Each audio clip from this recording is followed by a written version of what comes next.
السلام عليكم. يقول هذا الأخ الكريم: الطيبون للطيبات نزلت في حق عائشة. هذه الآية تختصر كلام كثير. الجواب يظن هذا الأخ العزيز أن هذه الآية المباركة تعني أن الطيب لا يتزوج إلا طيبة، والخبيث لا يتزوج إلا خبيثة، وعلى هذا النبي طيب، فإذا تزوج عائشة فهي طيبة. فلماذا يا شيعة تطعنون في عائشة وهي طيبة؟ فهل رسول الله سيتزوج امرأة غير طيبة؟ هيا يا شيعة كذبوا بهذه الآية. هذا ما يقصده هذا الأخ الكريم، أليس كذلك؟ طيب، الجواب على هذا الإشكال: هذه الآية أخي الكريم لا علاقة لها بالزواج، ومعنى هذه الآية أن القول والعمل الطيب لا يصدر إلا من الإنسان الطيب، وأما القول والعمل الخبيث لا يصدر إلا من الإنسان الخبيث. هل أنا أفسر من كيسي؟ حاشا لله. جاء في تفسير الطبري في جزء 17 صفحة 236 عن سعيد بن جبير قال: الخبيثات للخبيثين والخبيثون للخبيثات، والطيبات للطيبين والطيبون للطيبات. قال: الخبيثات من القول للخبيثين من الناس، والخبيثون من الناس للخبيثات من القول، والطيبات من القول للطيبين من الناس، والطيبون من الناس للطيبات من القول.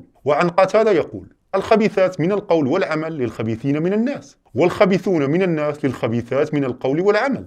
تفسير واضح، وهذا التفسير تجده في أغلب التفاسير، فلا علاقة له بالزواج. وإذا تنزلنا وقلنا أن هذه الآية لها علاقة بالزواج، وأن الطيب لا يمكن أن يتزوج إلا طيبة، فهذه الآية تخالف المشهور والمتعارف عليه بين الناس. كثير من الرجال طيبون يتزوجون من نساء خبيثات، والعكس أيضا، فماذا ستقول؟ وأيضا عندك النبي نوح ولوط على نبينا وعليهما السلام. نوح طيب وتزوج من امرأة خبيثة، وأيضا لوط طيب وتزوج من امرأة خبيثة، وأيضا عندك فرعون وهو خبيث تزوج من آسيا وهي طيبة. فهل سنكذب الآية؟ فيا أخي الكريم، هذه الآية لا علاقة لها بالزواج. والسلام عليكم.